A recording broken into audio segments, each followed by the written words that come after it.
Começa agora o WebDivan. O WebDivan é o nosso programa semanal sobre psicologia aqui da UTV. Eu sou Renata Antonelli. Toda semana aqui no WebDivan a gente fala sobre um assunto ligado à psicologia, à subjetividade humana, tudo que envolve, né, a psique humana. Hoje estou aqui com um amigo psiquiatra, Ivan Mário Brown. Boa tarde, Ivan. Boa tarde, queria agradecer o convite, uma vez a gente já conversou e terei o maior prazer de conversar novamente, responder as perguntas. Ivan, super interessante o tema de hoje que o Ivan propôs para trazer aqui no WebDivan, extremamente interessante, extremamente importante. A gente já estava falando sobre isso antes de começar o programa. Hoje a gente vai falar sobre sono, não sobre sono de uma forma geral, mas falar sobre higiene do sono, remédios para o sono, os tranquilizantes, hipnóticos, né, que são muito tomados hoje sobre sono. Essa semana que a gente ia fazer a nossa entrevista, eu fiquei pensando durante os atendimentos, né, quantos pacientes meus tomam remédios para dormir? E é impressionante. 30 e poucos %, segundo, né? Porque não poderia deixar de ser estatístico para trazer aqui para o Ivan, que a gente adora uma estatística. 37 mais ou menos % dos meus pacientes tomam remédios para dormir. É um número alto. Isso assim, os que estão tomando no momento, não os que já tomaram. Muita gente já passou por uma fase onde foi receitado tranquilizantes para dormir, né? O sono é algo que é impactante, as pessoas sentem o impacto da falta de sono, da hipersonia ou da hipossonia em vários momentos da vida. E eu trouxe o Ivan aqui para falar um pouco para vocês sobre essa questão do sono. A gente estava até conversando, né, Ivan, a importância de se dormir bem. Porém, nem todo mundo consegue uma qualidade do sono.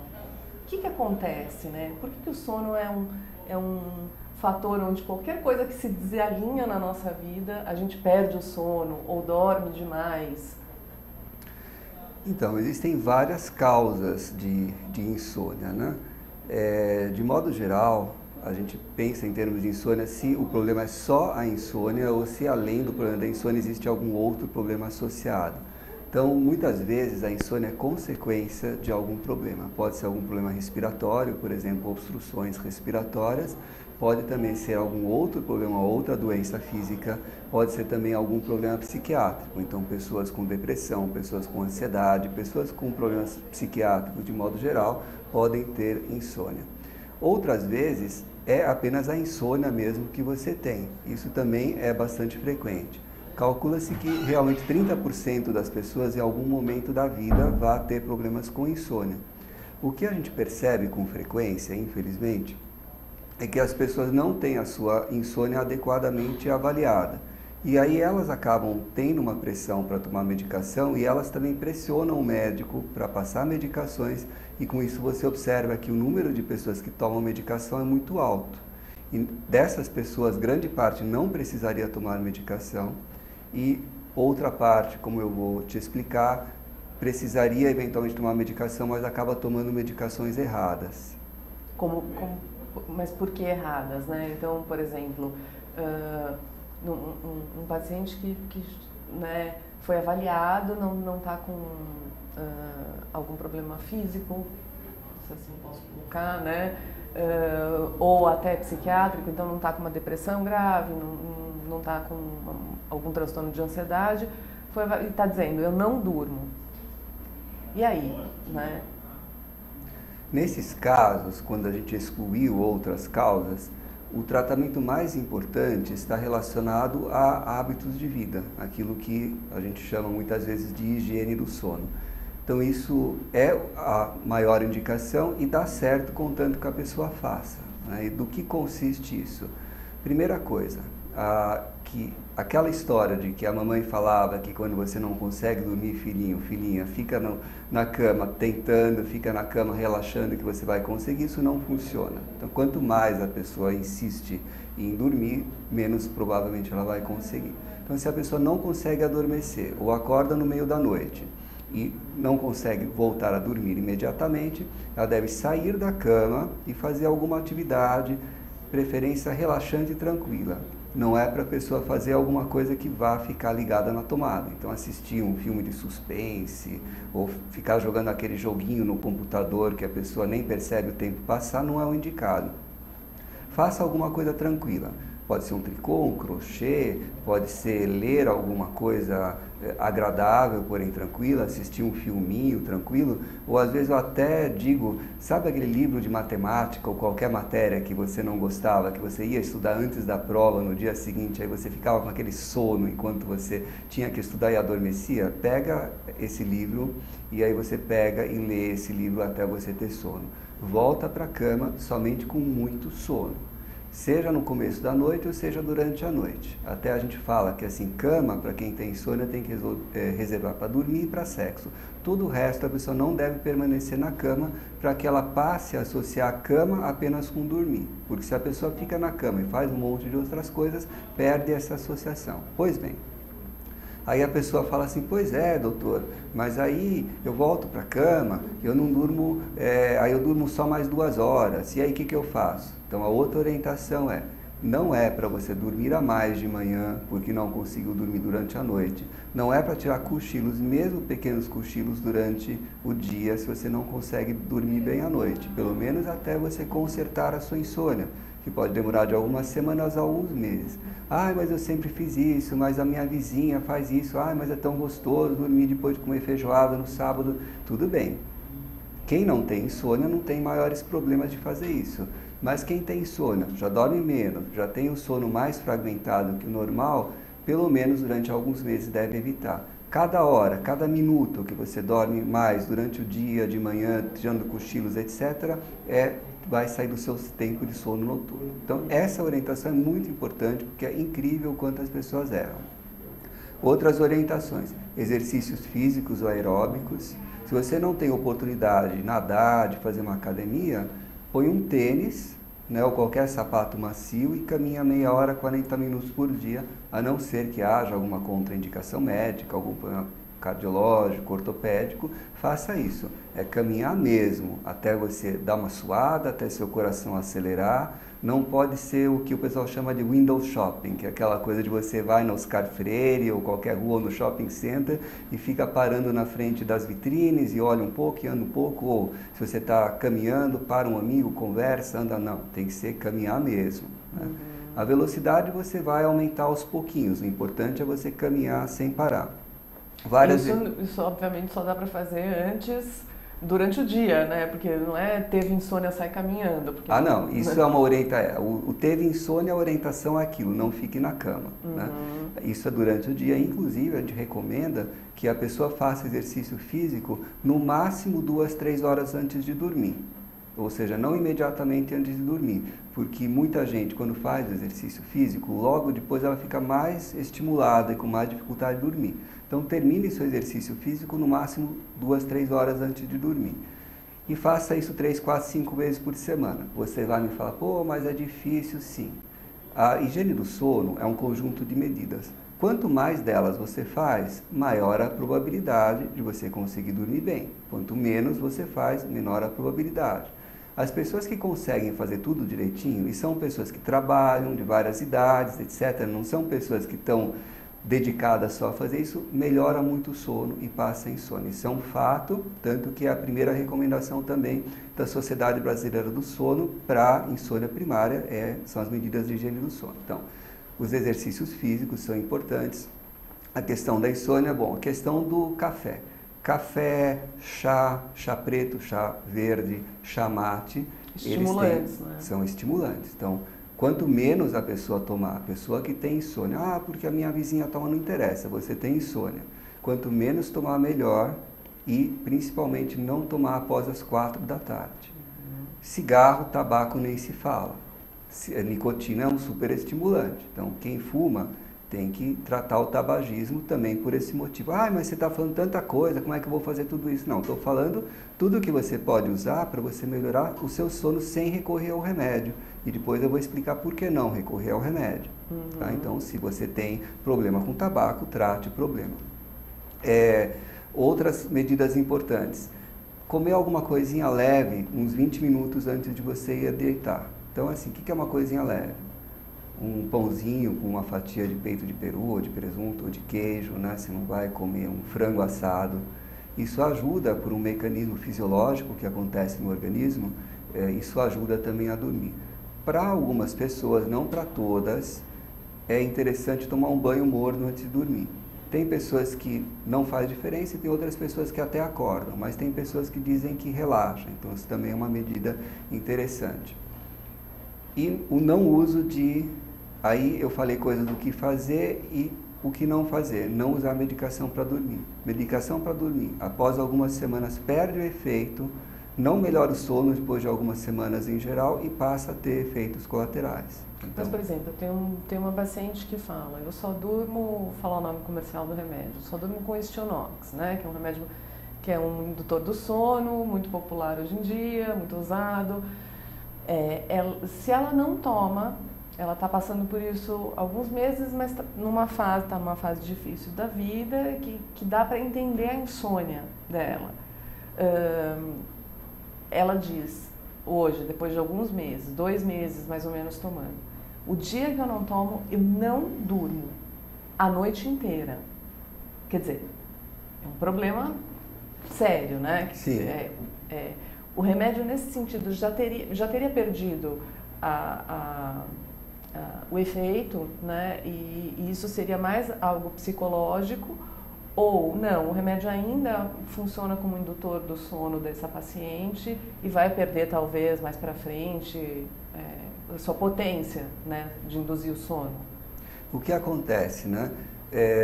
No caso, não é que o remédio está fazendo a pessoa dormir, é o oposto que está acontecendo. Se ela não toma, aí ela não consegue dormir, né? Porque o remédio já fez alterações no organismo dela e o organismo dela já se habituou a essa medicação. Porque tudo bem, então tá bom, então eu tomo Stilnox, Zolpidem, né, a droga, ou realmente o Stilnox é o original, existem outras marcas também, e é uma droga muito comum hoje em dia, como você disse, vendido como algo mais inofensivo do que realmente é. Então, eu tomo o Zolpidem, por que não continuar tomando, né? Bom, não sei dos outros problemas que essa pessoa tem, mas não continuar tomando por 2 motivos. Primeiro, porque existem formas, se ela enfrentou os problemas originais que levaram a essa insônia, se ela não tem uma outra causa, então existem formas de tirar essa medicação da pessoa e ela vai dormir tão bem quanto. Ou seja, a gente pode retirar e todos os estudos mostram que a partir de algumas semanas não existe mais vantagem em tomar essa medicação. Então existem formas de retirar e ela dormir sem remédio. 2, essas medicações não são inofensivas. Apesar de que o Zolpidem, por ter uma vida mais curta no sangue, ele não causa tantos efeitos colaterais no dia seguinte quanto outras medicações, ele causa sim. Ou seja, depois que a pessoa acorda, ela pode ter um certo grau de incoordenação motora e, portanto, ter direção perigosa. Pode ainda ter algum grau de comprometimento de memória, se bem que menor do que em medicações que têm uma duração mais longa no sangue. O clonazepam, né, que foi muito usado. E ainda é, né? Ainda é. E existe um estudo recente que pegou essas pessoas e acordou elas durante a noite. Durante a noite, se você faz os devidos testes psicológicos, elas apresentam super alterações de memória, super alterações de coordenação e outras alterações psicológicas que são típicas para esses tipos de remédio. Quais são esses tipos de remédios? São os benzodiazepínicos, que são os famosos tarja preta, e os Zolpidem, que por uma questão aí, não vou entrar nos méritos, mas que quimicamente não se justifica, ele é vendido sem aquele rigor das faixas pretas, que tem que usar o receituário B ou azul. E aí já é visto como uma medicação mais leve, né? Por quê? Porque o Zolpidem, que faz parte daquele grupo das drogas Z, que é o Zolpidem, o Zopiclone, o Zaleplon e o Exopiclone, ele tem uma molécula diferente do benzodiazepínico, ou seja, ele não é um benzodiazepínico. O problema é que a forma como ele atua no organismo é exatamente a mesma coisa, né? Não sei o quanto interessa entrar nesse detalhe, mas assim, a hora que ele entra no organismo, a forma dele atuar é a mesma dos de tarja preta. Então não tem por que não ser tarja preta. Pois bem. Você acha que é uma questão comercial hoje em dia? É difícil de saber, porque se você veja, a rigor é um outro tipo de molécula. Também tem algumas vantagens em relação à maioria dos outros benzodiazepínicos por ter uma meia-vida curta.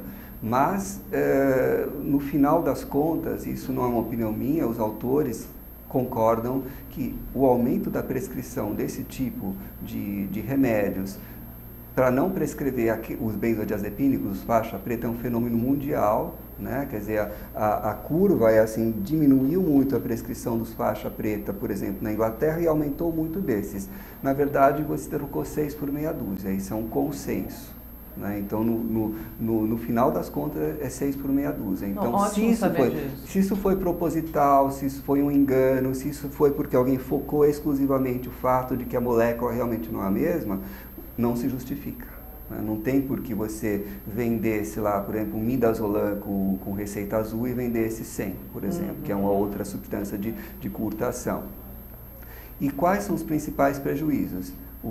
Essa possibilidade da pessoa desenvolver uma tolerância e perder o efeito inicial, e a questão do comprometimento da coordenação motora e da memória. Esses são os principais prejuízos, né? Então, por isso, por que se eu tomo e eu estou bem, não posso continuar tomando? Porque existem estudos que mostram que a longo prazo, e se você não tiver problemas a curto prazo, né, a longo prazo isso prejudica você. Mas mesmo a curto prazo é muito comum as pessoas se queixarem, estou com problema de memória, e ser por causa da medicação. Ontem, quando eu falei lá na jornada de psicossomática lá da PUC, também veio uma psicóloga conversar e falou de uma pessoa que tomava essa mesma medicação e que depois ela, na verdade, ela acabava acordando só depois de já chegar no serviço dela de manhã. Porque possivelmente pelo horário que ela tomava tudo, e também tem pessoas que têm uma sensibilidade maior, ela acabava dando conta de si mesma, ficando totalmente consciente só depois que ela já terminava o trajeto de carro. Isso tem uma série de implicações perigosas. O Adriano Santos, que está aqui no nosso chat, um beijo, Adri, ele fala o seguinte: já tomei remédio para dormir, que coisa horrível, eu ficava tão grogue que parecia um drogado, um zumbi. Essa sensação, né, de parecer um zumbi, de não ter consciência completa das coisas que estão acontecendo, tem uma alteração de consciência. E só para finalizar a questão do Zolpidem, que essa é uma questão bem moderna, como você tocou, porque existiu num primeiro momento uma percepção de que fosse diferente, faz poucas semanas que saiu um posicionamento da Food and Drug Administration nos Estados Unidos, né, que equivale um pouquinho à nossa Anvisa, de que a dose preconizada, principalmente para mulheres, é a metade da dose habitualmente usada, de 10 miligramas, ou seja, no máximo 5 miligramas, né? Então, porque as mulheres em geral têm uma maior dificuldade de metabolizar e são mais sensíveis a determinadas substâncias. Então, vamos tomar cuidado mesmo com esses. Sim, realmente deixa a pessoa zumbi. E quanto mais próximo está do horário de administração, pior é. Então, existe clássica a descrição de pessoas que fazem coisas e se esquecem. Não é à toa que o Boa Noite Cinderela, que é o flunitrazepam, é uma substância dessa mesma classe, né? Quer dizer, era misturada com álcool, principalmente nos Estados Unidos, que a forma de flunitrazepam que eles contrabandeavam lá do México era solúvel em álcool, o nosso não é, nós vira um pozinho no fundo, então por outros motivos e por esse não tentem, né? E aí a pessoa junto com o álcool que potencializa o efeito, né, ela eventualmente era estuprada e não se lembrava. Logicamente que depois sobravam outros indícios, porque senão ninguém teria descoberto. Mas de qualquer forma não é à toa, porque é uma substância que produz esquecimento. O que eu acho que é um fator que a gente tem que tocar, que é o fator social, foi como você estava até dizendo da questão dos estimulantes, né?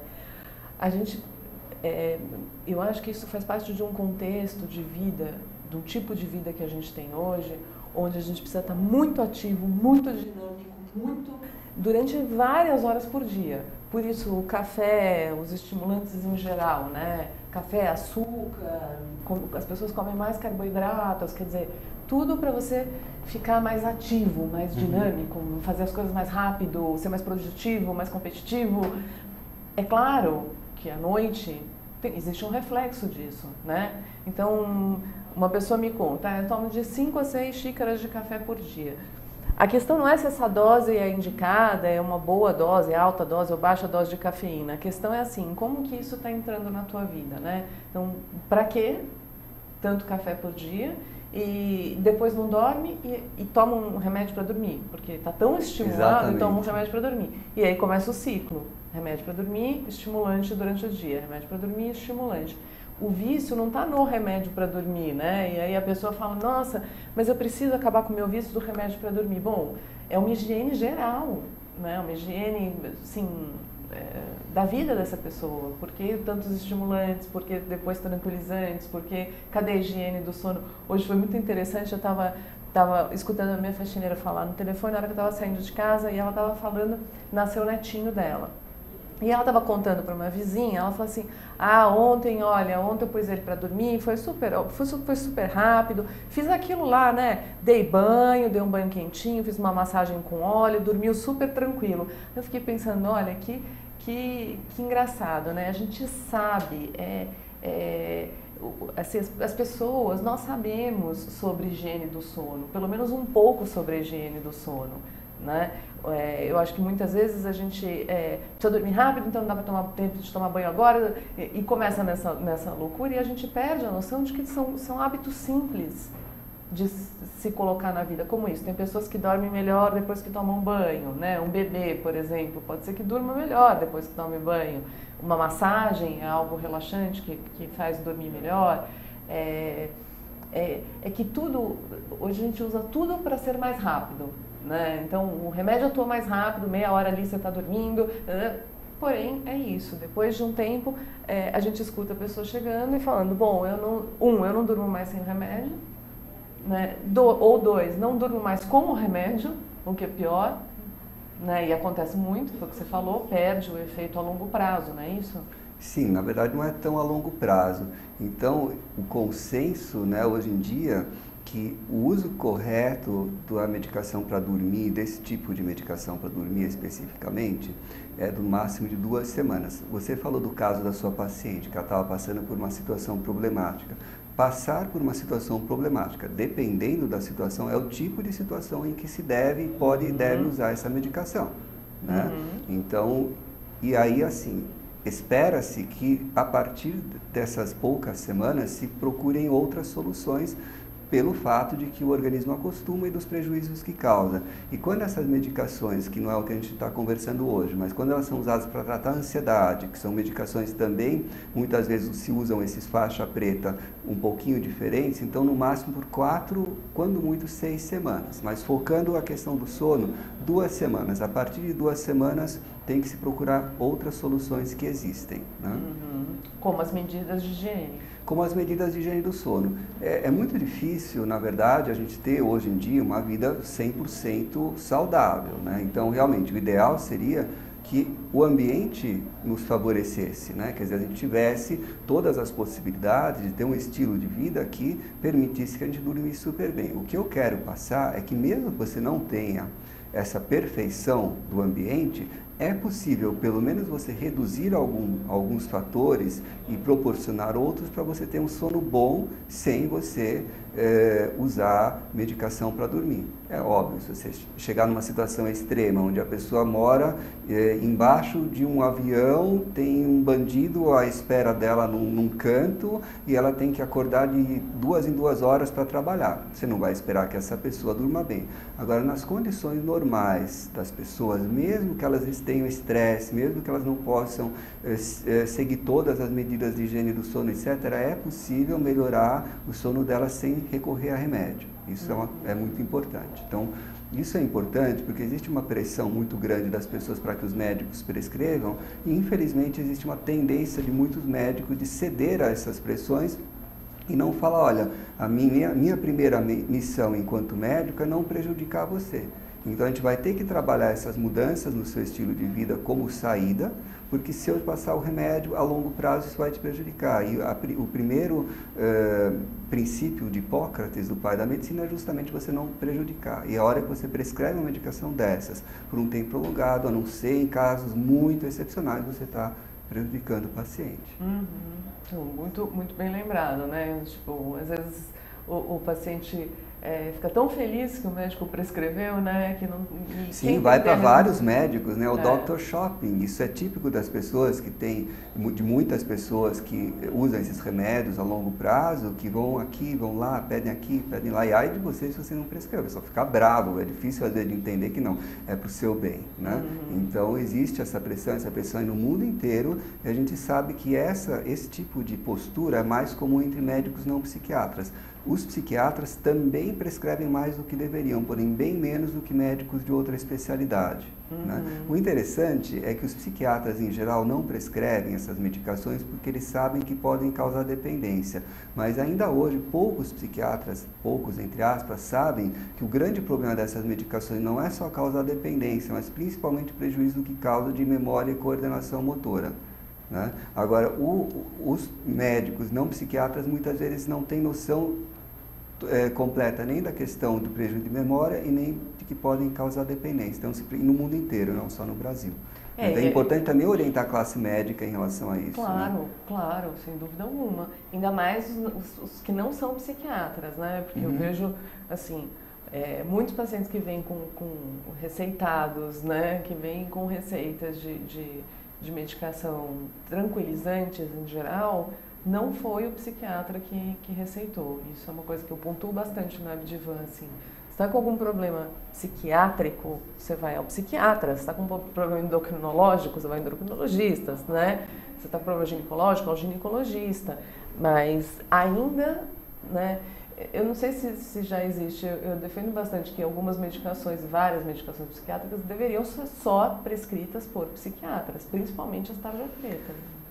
Veja, é difícil, né? Porque, na verdade, como tem muitos pacientes psiquiátricos, então, no mundo inteiro, os pacientes vão parar na mão de médicos não psiquiatras. Então, eu não acho errado um médico não psiquiatra tratar uma insônia ou tratar mesmo um problema psiquiátrico. Eu acho que o que deve haver, sim, é um movimento no sentido de esclarecer e ensinar as pessoas a prescrever, de modo que, porque assim, os psiquiatras não têm nem condições de dar conta de tanta gente que tem com insônia e mesmo com depressões e ansiedades. Agora, o médico, ele próprio deve procurar se orientar bem no tratamento desses problemas, né? Porque não adianta eu estar com a bagagem só da faculdade de medicina e não me atualizar e não saber o que tem de novo, tanto a favor quanto contra. E eu acho que uma vez que os médicos estejam bem orientados em relação a isso, eu acho que os casos mais simples tranquilamente podem e até devem ser tratados por médicos não necessariamente tão especializados. Quando uma pessoa tem, por exemplo, um quadro de hipertensão arterial não complicado, o clínico geral, que é o especialista em clínica geral, que também é uma especialidade, vai dar conta completamente. Agora, um problema cardiológico, mais sutil, mais delicado, vai para o cardiologista. Agora, é importante que os médicos se instruam sobre isso. E aí eu acho que não teria maior problema de colegas não especializados tratando, porque tem muita gente com insônia, os psiquiatras não vão conseguir dar conta mesmo, de né? Tudo. O Miguel Guimarães está aqui no nosso Linha Direta, um beijo, Miguel, de Curitiba. Ele fala o seguinte: todos os dias durmo 4 horas da manhã e acordo às 8 da manhã. Tenho sono sempre no final da tarde, mas evito dormir para não perder o pouco de sono que tenho. Não tomo nada para dormir, nem álcool, nem cigarros. Bem lembrado, né? A gente está falando só dos remédios, mas a gente vai falar dos outros tranquilizantes, outros remédios para dormir. Mas sou ansioso e durmo pouco, eu tenho 57 anos. E dorme qual 4 seria horas a pergunta? por dia. Que não está legal, a gente já sabe, né? Mas qual é a pergunta, Miguel? Dormir 4 horas por dia é muito pouco, não é, Ivan? Então, na verdade, existem os dormidores normais, né? Os short sleepers e os long sleepers, né? Então, pessoas que dormem menos do que o normal e pessoas que dormem mais. De modo geral, sim, é pouco. Agora, o que é o normal? O normal é algo entre 6 e 8 horas, né? Agora tem pessoas que dormem menos que 6 e tem pessoas que dormem mais do que 8. Existem alguns estudos que mostram que existe uma incidência maior de algumas doenças em pessoas que dormem de mais ou de menos, né? Isso se a gente excluir que muitas pessoas dormem de mais ou de menos, porque na verdade já tem algum problema. Só para dar um exemplo, pessoas com depressão podem ter tanto uma, você sabe disso, você é psicóloga, uma hipersonia, né? Um excesso de sono, quanto uma insônia, que aliás é mais frequente. Mas pensando só naquelas pessoas que não têm uma causa básica. Por outro lado, se a pessoa vier para mim e falar assim, olha, Ivan, eu estou bem de saúde, não estou deprimido, não tenho nada, eu durmo 4 horas por dia e para mim eu estou satisfeito. Bom, eventualmente vou fazer alguns exames nele, pedir alguns exames e depois falar, olha, é isso, tudo bem se você se sente bem. Há alguns anos morreu uma senhora japonesa com 110 não sei quantos anos, e ela tinha um esquema de sono, se não me engano, ela ficava 2 dias acordada em seguida, depois dormia acho que 15 ou 20 horas, aí ficava 2 dias acordada, dormia 15, 20 horas, então assim. E ela viveu muito. Então, assim, se a pessoa me conta que ela dorme super pouco, mas está tudo em ordem, e a preocupação, isso eu já tive no consultório, talvez não com 4 horas, mas 5, 6 horas, eu já tive muitas vezes pessoas com esse tipo de queixa, principalmente idosos, né? E aí você vê, a pessoa não tem sonolência durante o dia, não se sente mal, porque a insônia também tem esse aspecto, né? Quer dizer, a insônia geralmente implica também que a pessoa no dia seguinte não se sente bem, sente sonolência e tudo. Se a pessoa estiver totalmente bem, então, bom, vamos observar e nenhum tratamento, nem de higiene, nem de medicação. Então, isso é uma coisa. Então, agora, se a pessoa tem algum problema, aí já é uma outra situação. Então, eu gostaria de saber onde é que o calo está apertando. Onde é que o calo aperta, né? A única coisa que me parece um calo é quando ele fala, tenho sono sempre no final da tarde. Sim. Mas evito dormir. E por que ele não dorme no final da tarde? Eu já até li agora eu não lembro o nome, eu queria muito te falar isso. Enfim, uma pesquisa que fala que o natural seria a gente dormir 4 horas, ter um interrompimento mesmo do sono e depois voltar a dormir mais 4 horas. Que isso seria o natural. Então, acordar, né, ficar mais ou menos até meia hora acordado e depois voltar a dormir. Se eu fizer isso, eu no dia seguinte não existo. Né? Eu preciso de 8 horas de sono por dia, religiosamente. Quando eu durmo 6 horas e meia, por exemplo, ou até 7 horas, eu sinto muita dor no corpo no dia seguinte. É muito estranho, muito estranho. Cada um sente uma coisa também, né, com a falta de sono.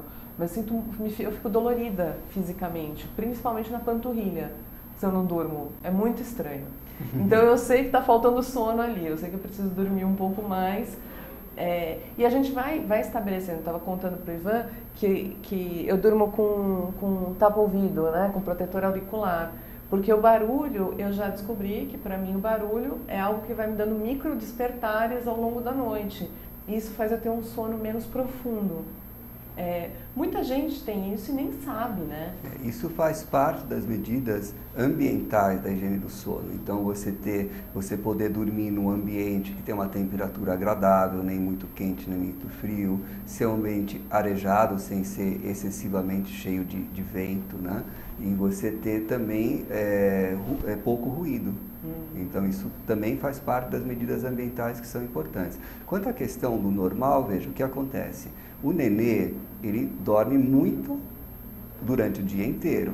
A tendência ao longo da vida é o sono se fragmentar cada vez mais. Tá? Uma pessoa adulta que acorda uma vez durante a noite, por um período curto, depois volta a dormir, não tem sonolência durante o dia, dorme um horário médio bom, né? Não tem por que chamar isso de insônia. Né? Então, não vou dizer que seja obrigatório, isso não é assim. Então, como você mesma descreveu, que a sua tendência é de dormir direto, e tem muita gente que dorme direto.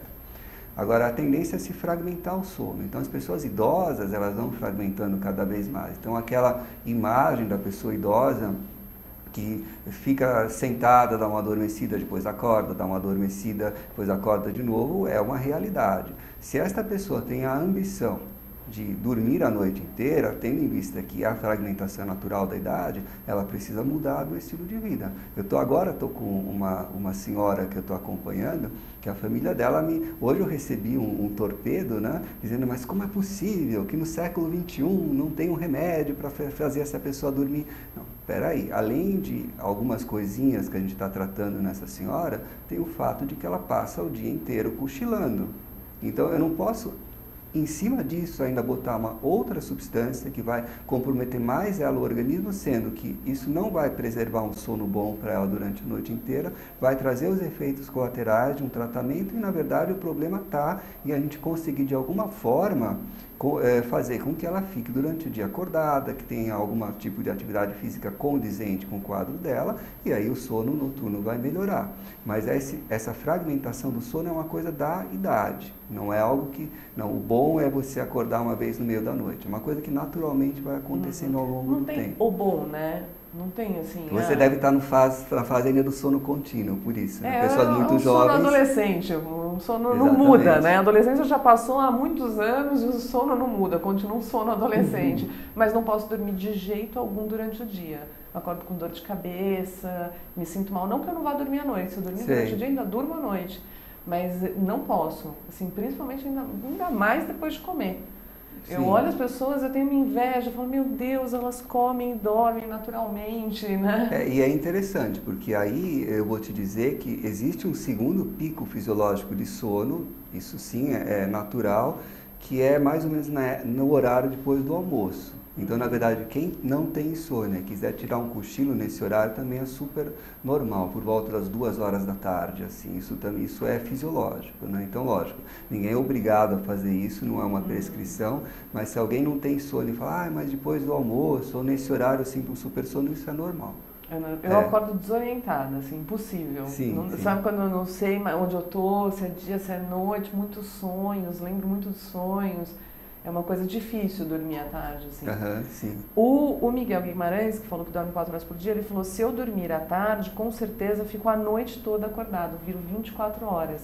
Quer dizer, ele dorme 4 horas por dia e não pode de jeito algum dormir à tarde. A minha pergunta para ele seria, como ele se sente no day after, no dia seguinte a essas 4 horas que ele dorme? Se isso é ruim, bem, né? Quer dizer, novamente, eu não estou entendendo exatamente onde o calo aperta, porque, como eu falei, se a pessoa dorme de um horário X a um horário Y, pouco ou muito, mas ela se sente bem, então tudo bem. Então, assim, por exemplo, se ele tem um horário que, se ele dormiria no final da tarde, 4 horas, depois passa a noite inteira acordado, mas isso é compatível com a vida dele e ele se sente bem depois, em teoria ele poderia até dormir no final da tarde até as 4 horinhas dele e depois continuar o resto.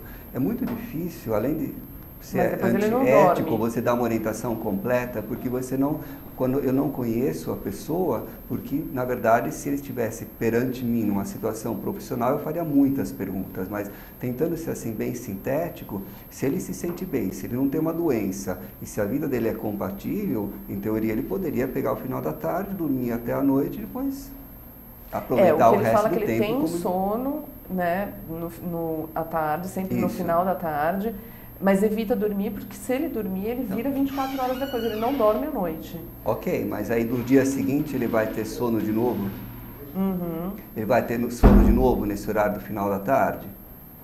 O que eu estou dizendo é o seguinte, que ele poderia fragmentar o sono vamos dele. dizer que, sei lá, ele seja um professor, né? Ele professor dá aula durante o dia e ele termina, sei lá, 5 horas da tarde, ele fica livre disso, e aí às 6h30 da tarde ele já está em casa morrendo de sono. Ele dorme das 6h30 às 10h30, né? Isso é um caso hipotético, não estou dizendo que é o dele. Das 6h30 às 10h30 ele não consegue mais dormir, mas assim, ele estuda, ele, sei lá, sai para dar uma volta, depois volta, lê, assiste TV, no dia seguinte está inteirão, dá as aulas dele, 5 horas termina, 6h30 está morrendo de sono, dorme até as 10h30, em teoria é possível. Agora, se for me falar, por exemplo, que ele é uma pessoa que depois no dia seguinte inteiro sente sonolência, que o horário de trabalho dele não é compatível com isso, aí já é uma outra questão. Então, tudo se baseia no seguinte, como ele se sente no dia seguinte, né? E se isso é compatível com a vida dele, porque se for, ele pode dormir no final da tarde,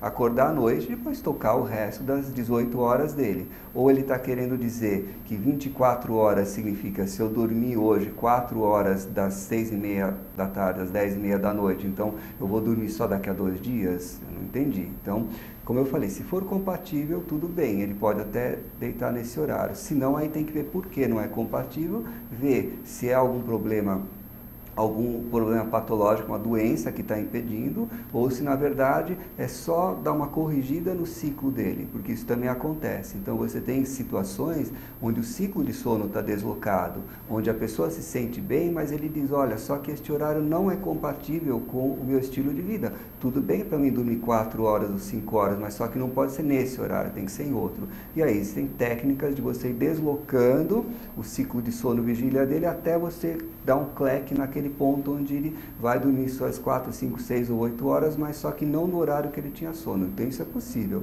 O horário de sonolência da pessoa é possível a gente adiantar ou atrasar. Isso é possível de fazer. É possível, porque, por exemplo, eu sempre fui notíva, né? Sempre. Sim. Desde que eu nasci, né? Então não sei o quanto isso também é uma profecia autorrealizadora, que meus pais sempre contaram isso, eu integrei isso como uma verdade. Ou hoje eu acho que é um fato, obviamente. Então, eu não consigo dormir muito cedo e também não consigo acordar muito cedo. Adoraria acordar 6, mas 6 para mim é um horário que não... Eu também sou É pornográfico acordar 6 horas. É pornográfico, assim, mas assim, se marcar se um voo, se precisa, se é um voo, né? A gente faz de bastante mau humor, mas a gente faz. Eu na faculdade eu fazia remo uma época, e já tinha que acordar às 4h30 da manhã para chegar na raia olímpica, era uma tortura. Isso não é acordar para mim, isso é quase não dormir, né? Porque é impossível. Mas, assim, eu sei que, lógico, todo o meu ritmo de vida, ele foi ajustado para eu dormir no horário que eu gosto de dormir. Sim. E dormir 8 horas. Porém, eu imagino que se eu trabalhasse numa empresa em que eu tenho que chegar às 8, então eu teria que acordar às 6h30, 6h30. Já aconteceu isso comigo, né?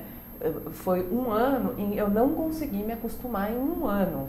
Uhum. Então não é que eu ia dormir tarde e tentava acordar cedo, não, eu imagino, né? Eu calculava minhas horas de sono, então eu tenho que dormir às 10 para poder acordar às 6, para dormir às 8 horas, tá? 10 eu não estou conseguindo dormir. 11 então, tentar dormir 11, não consigo dormir. E fiquei durante um ano tentando adaptar isso e não consegui. Mas é possível? Sim, é possível. É possível de duas formas básicas, né? Bom, além de eventualmente algumas medidas ambientais que vão por um nível de assim, que horário você faz cada atividade, exercícios físicos, etc., que façam que você sinta sono em determinado horário, você pode fazer isso de duas outras formas. Uma é você deitando cada dia um pouquinho mais cedo do que o seu normal, e o outro é o oposto, você deitando cada dia um pouquinho mais tarde do que o seu normal até dar um cleque no horário que você quer. Então você vai postergando o seu sono e depois, lógico, você tem que ter uma disponibilidade para fazer isso, porque vai ter um período em que você vai dormir em horários fora, né? Então você pode fazer isso, por exemplo, durante férias ou alguma coisa assim. Aí você vai postergando, né? Então você, em vez de você deitar mais cedo, você vai segurar o sono, deitar mais tarde, aí possivelmente você vai acordar um pouquinho mais tarde e vai aos poucos mudando o horário até chegar naquele horário que você quer. Isso é possível de fazer. Lógico, existem outras formas, por exemplo, em teoria, que você pode fazer, como através do uso da melatonina, né, que é o hormônio do sono, né? Isso é uma forma de ajudar pessoas, principalmente acima de 60 anos, tem estudos que mostram que pode ser bastante útil para ajudar a pessoa a dar uma normalizada no ciclo de sono. Lógico, não é a solução, não é a panaceia de não, agora durmo mal, melatonina, ponto. Mas para algumas situações.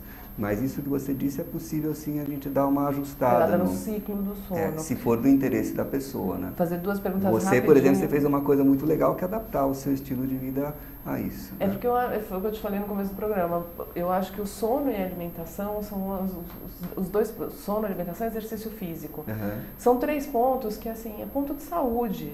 Você tem que fazer isso bem, né? Dentro do seu bem, se é dormir 4 horas, se é dormir 8 horas, né? Mas a alimentação, sono e exercício físico não tem discussão. Se você não faz, isso prejudica a tua saúde, se você não faz direito. Até Ana Machado está no nosso Linha Direta, um beijo, Ana. Ela pergunta o seguinte: dormir mal envelhece? Então, veja, esse tipo de estudos é muito difícil de você fazer e garantir. Por quê?